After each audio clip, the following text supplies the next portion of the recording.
My friend Thomas was someone I'd been close with since our senior year of college, so we'd been friends for about 3 years at that point.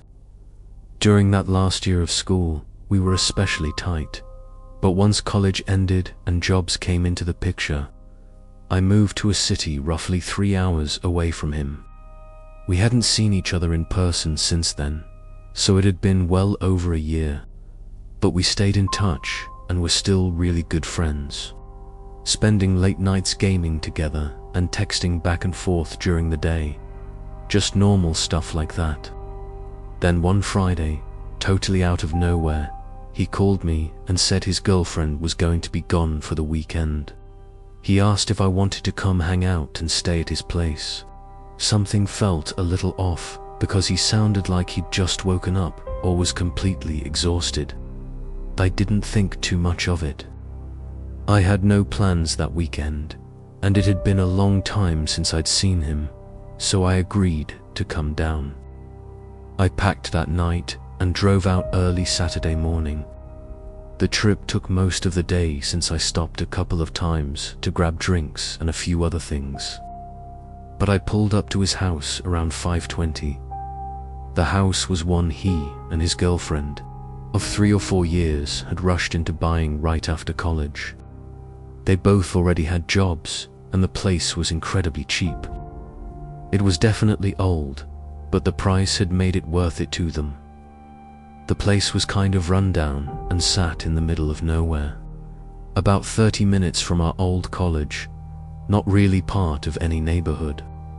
I walked up and knocked on the door, then knocked again.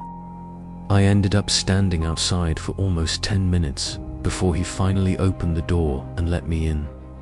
Right away, I noticed how different he looked. His face was covered in this exhausted, worn-down expression. Thomas was usually full of energy, so seeing him like that immediately felt strange. I figured maybe he was just having a bad day. We sat around, played some Xbox, had a few drinks, and caught up, trying to fall back into how things used to be. Even so, he felt very different from how he'd been just a year earlier, or even how he acted when we played games online, in person. It was like he was an entirely different person. Honestly, it felt like he didn't even want me there. I brushed it off again, telling myself everyone has off days. As it got later, and before we drank too much, I suggested we call it a night and go to bed early so we could wake up refreshed and have the whole next day to hang out. Through his heavy eyelids and rough, tired voice, he insisted we stay up. He could barely keep his eyes open, which made it even weirder.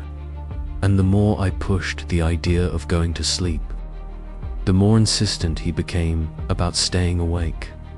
I agreed to hang out for about another 30 minutes, but the whole time was painfully awkward. He was clearly too exhausted to really talk, so we mostly sat there in silence, taking occasional sips of our drinks.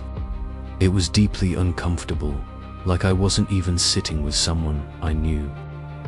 I kept wondering how this could be the same friend I used to spend so much time with, and why he only acted this way in person.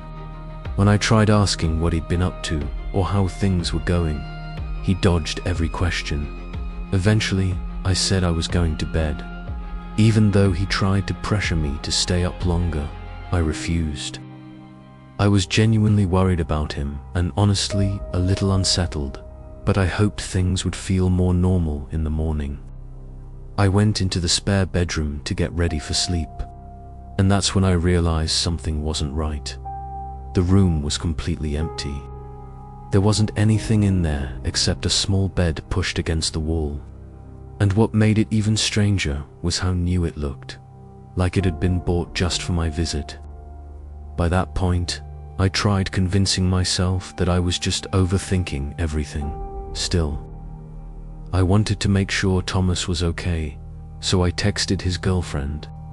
Like I said, they'd been together for 4 years, and the 3 of us had hung out a few times back in college, though I didn't know her very well.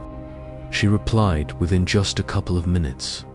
I told her that Thomas seemed really off and not himself, and asked if she'd noticed anything lately or had any idea why he might be acting this way.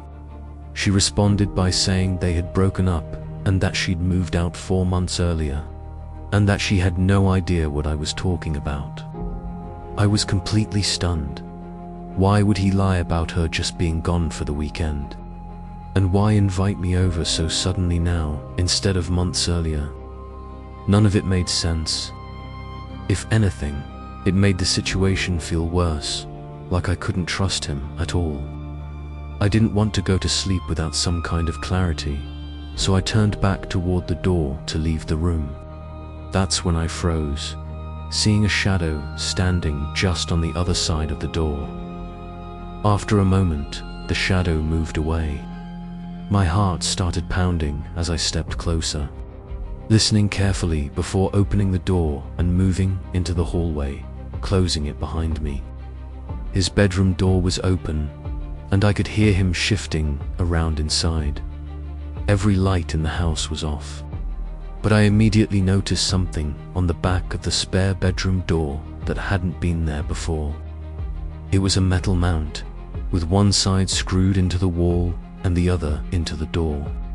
He must have installed it while I was in the room, probably screwing it in by hand as I tried to figure out what was happening. I didn't want to be in that house with him for even another second. I started moving away as quickly and quietly as I could. When I reached the living room, I noticed something sitting on the kitchen counter. It was an opened package for a deadbolt, the kind of lock that only works from one side of a door. My stomach dropped. Then I heard fast footsteps coming up behind me. I turned around and saw Thomas, his face still wearing that same drained, lifeless look. I demanded to know what he was doing, but he didn't answer. The air felt tense, like he was about to act. Before he could, I bolted for the front door. He called my name a few times in that eerie, exhausted voice, but I didn't stop. I got into my car and drove away.